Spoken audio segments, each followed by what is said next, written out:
ஆம், கிறிஸ்துவ சித்தாந்தமும் அதுவே. நிற்க அத்தியாத்ம அனுபவத்திற்கு சாலச் சிறந்த வழி எது? அதாவது ஆத்ம அனுபவத்திற்கு எந்த வழி சரியானதுன்னு கேட்கிறாரு. சித்த விருத்தி நிரோதம் யோகம் என்று பதஞ்சலி முனிவர் கூறுகின்றார் அல்லவா? பதஞ்சலி யோக மார்க்கம் இருக்கு, யோக மதம், யோக பரம்பரை. அதுல என்ன சொல்லுவாங்கன்னா, சித்தத்துல வரக்கூடிய விருத்திய நிரோதனம் பண்றது. சித்தம்னா என்னது? நம் மனதுல தொடர்ந்து வருகின்ற எண்ணங்களே இல்லாமல் அதை எண்ணங்கள் அனைத்தையும் அழிப்பது, ஒழிப்பது, எண்ணங்களற்ற நிலையில் இருப்பதுதான் யோகம் என்று பதஞ்சலி சொல்கிறார்களே, அந்த வழி சிறந்ததா அல்லது வேறு எந்த வழி சிறந்ததுன்னு கேட்கிறாரு.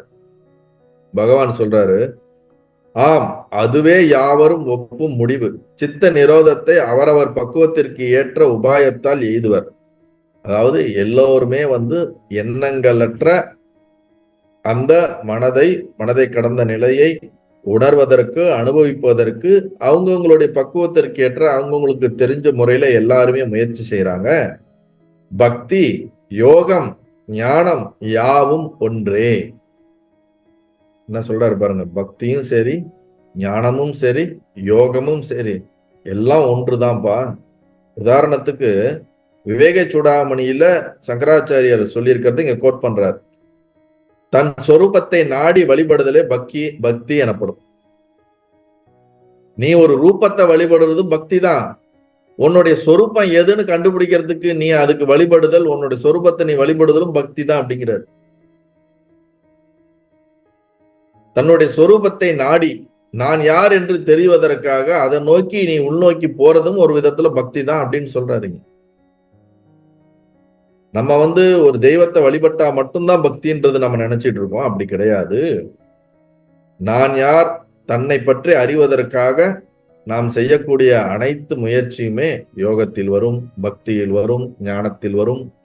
எல்லாம் தனித்தனியாக பிரித்து நாம என்ன பண்ண முடியாது, எக்ஸாக்டா பிரிச்சு சொல்ல முடியாது. எல்லாம் கலந்துதான் நம்மளுடைய ஆத்ம ஞான முன்னேற்றத்திற்கு இருக்குமே தவிர தனித்தனியாக இதுல மட்டுமே ஞானத்தினால மட்டுமே அடைஞ்சேன்னு இருக்கவே முடியாது, பக்தியால அடைஞ்சேன்னு மட்டுமே இருக்க முடியாது, யோகத்தினால மட்டும் அடைஞ்சன். ஒரு மனிதன் பக்குவப்படுவதற்கு அவனுடைய பல ஜென்ம அவனுடைய பாதையிலே பக்தியும் வரும், ஞானமும் வரும், யோகமும் வரும், எல்லாமும் வரும்.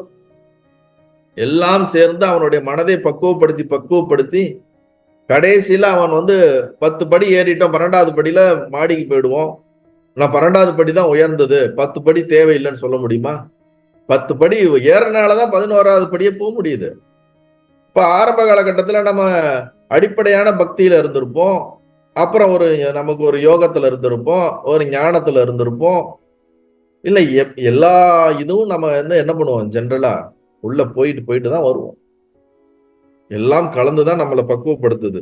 அதனால எந்த பாதையும் சரி நல்ல பாதை தான். நம்மளுடைய இன்டென்ஷன், நம்மளுடைய ஸ்ரத்தை, நம்மளுடைய சீக்கிங் சரியா இருந்துச்சுன்னா அது நம்மளை கரெக்டான டைரக்ஷன்ல கொண்டு போகும்.